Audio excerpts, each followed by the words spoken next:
Thinking of sending money at a Western Union location? Follow these simple steps and we can get your money sent in minutes. If you need to find a location, use the Find Locations button on westernunion.com. Before you leave, make sure you bring a government-issued photo ID. Most locations are cash only, but some do accept debit cards. Depending on the location, you can complete the details of the transaction by speaking to a store representative, using a kiosk, or with the Woo mobile app before you arrive at the location.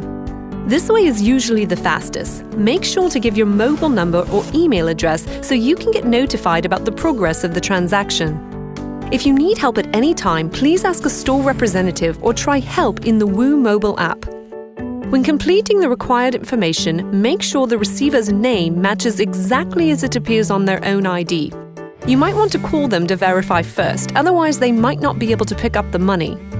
Once you complete the transaction, the cashier will give you a confirmation number, or MTCN. Give the MTCN to the receiver before they pick up the money, so they can track the progress. They also need it to complete the transaction. Finally, tell your receiver they need a government-issued photo ID to pick up the money. That's it! Western Union is a simple, reliable way to send money around the world. Western Union, moving money for better.